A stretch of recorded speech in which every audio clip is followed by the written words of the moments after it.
What is going on, everyone? Just finished watching the Sixers, and listen, now that the Eagles are done, now that their season is over, it's time to transition. I mean, the Sixers will be getting the fan base's full attention. So now, and this is the biggest time, too, with the stretch that we've been talking about. And people want to question, does this start the stretch? Does Indiana really start the stretch? I think tonight really did. And the Sixers, whoa, 149 points. You have Dario Saric coming back into the building. No Rocco, but Dario Saric was there, and it was kind of weird. I mean, listen, as much as I would do the trade all over again, the homie was the man. The homie was the man, and he took an L tonight, especially by T.J. McConnell on that nice move. T.J. hits it and smacks him on the butt, which is kind of funny. But listen, 149 points, and the Sixers shot around 60% from the field as a team. When it came to three-point shooting, over 21 threes, close to 50%. I believe it was around 49% from the three-point line, and the Sixers just absolutely dominated this basketball game. 40 assists. Wow. 40 assists. 55 rebounds. I mean, they were eating on the glass, especially defensively. They did a tremendous job at grabbing defensive rebounds today. It was just an all-around domination. When you look at each quarter and how many points they produced, I mean, 40, 40-plus, 30-plus, 30-plus, all over the board. They just dominated the Minnesota Timberwolves. And one thing I liked about this is maybe the Sixers realized that they are the main attraction now. I just wonder if we're starting to hit mid-January. They know the pressure's on them now that the Eagles are over, and not that that's okay to have that mentality in the beginning of the season, but maybe they feel the heat now. Now they understand this is going to be the big stretch where the fan base is all on us. It's Sixers time now. The Eagles are over. It's Sixers time now, and they just went out there and destroyed a Minnesota Timberwolves team. I mean, annihilated. They were cashing in left and right when they were shooting the basketball, and it was awesome to see. When you take a look at our starters today, they didn't play a lot, which is great. That's always fantastic when they don't have to play so much due to the fact of dominance and letting the bench go out there. But Ben Simmons with 26 minutes, 20, 11, and 9. Just shy of another triple-double. Joel Embiid, of course, he dominates the first half. He ends up in 27 minutes, 31 and 13, and he drained 4 three-pointers.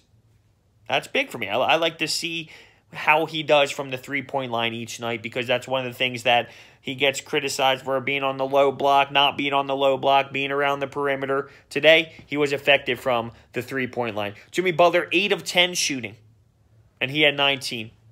J.J., Wilson, Chandler, they provided a spark. But you look at the bench, and it's big for this stretch. By the way, we pick up Corey Brewer. Clearly, he doesn't know much yet, right? We don't know, or he doesn't know enough of the offense and the style of play of everybody and the guys that he's going to be playing with. So it's a work in progress, but we attack the bench. I mean, I've been saying this forever now. We don't know what's out there. Like, there is nothing out there. Not that we don't know what's out there. There really is nothing. There's very slim pick'ems, and Corey Brewer is clearly a result of that, but it can't help. It definitely can't help. At this point, any bench help is necessary. Any player filling in a spot is necessary. Jonah Bolden, 16 minutes, 14 points. You see the bench getting some time, getting some minutes, based off the fact that this was really no competition for the Sixers. And the Wells Fargo was absolutely electric tonight. And, of course, when you look at the Timberwolves and the trade that went down, and Rocco and Dario, there's going to be a spark there. There's going to be an energy level, and it was clearly there. I miss the homie, right? Great hard worker. Like, I definitely miss him. He had the right mentality for this city and for this team, and he was a pick that we just really embraced. But I would still do the trade over again in a heartbeat, because it's a business.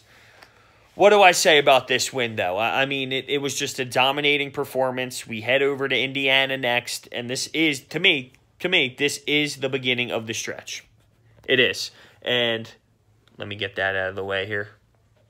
I don't want the shadow on my face.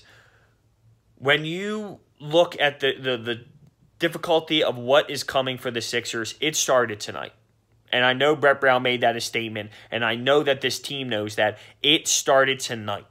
Whether where Minnesota is on the time, on the schedule, on the standings, it started tonight, and we saw a team that was ready to play a basketball game, who was knocking down shots, who was focused, ready to go. And if we can get this, type of play, we could be a really effective team.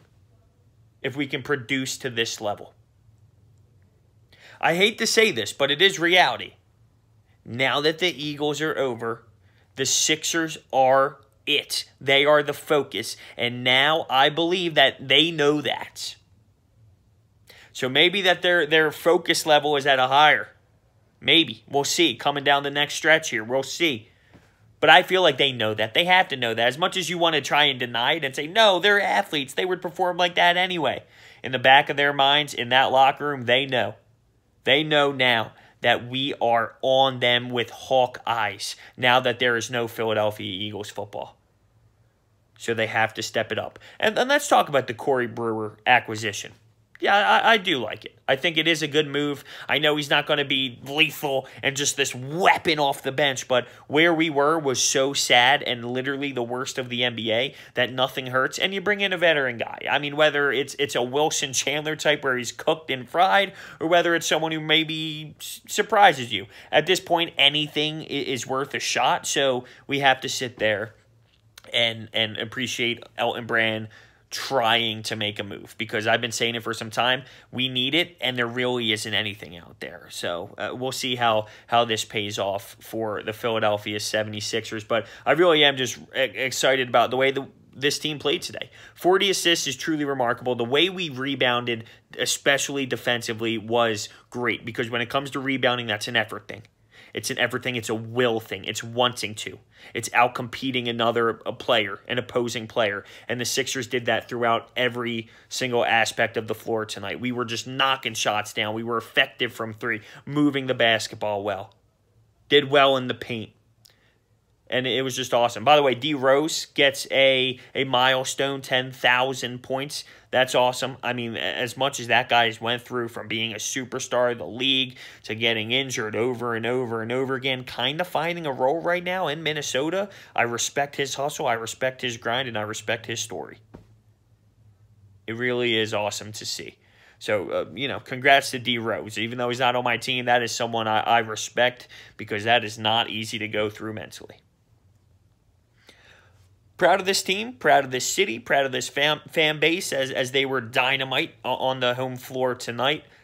I like the way Ben Simmons is going. I've been talking about this for a couple videos now, but the way Ben Simmons has been energized, it's serious.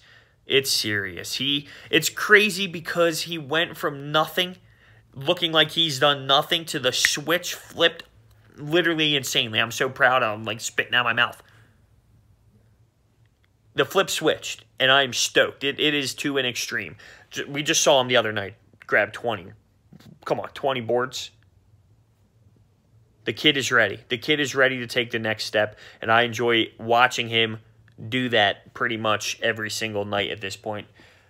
It just comes down to consistency and doing it against better teams. And I'm excited. And, of course, I'm excited watching Joel. And now everyone's talking about, it's a hot topic, the Jimmy Butler thing. And is he providing us as much as we thought he would? Maybe not. Is that Brett Brown not implementing him into the system as well as he could? That's a possibility. I would still never in a million years go back on it, because people forget what it was like with Dario and Rocco. This helps. This helps the team. It doesn't hurt. I guarantee it. It definitely doesn't hurt. So, at the end of the day, the Sixers get a big-time W. It's a phenomenal W. I'm excited for this team. I'm excited for the big stretch for the 76ers. It's going to be phenomenal. For some reason, I'm optimistic here. Am I getting sucked into one game? Am I getting sucked into one dominant performance? Something tells me that this team knows what's coming up down the stretch against these big teams, and they know that the Eagles are over. And that's a big statement to the city, because the Sixers have all eyes on them.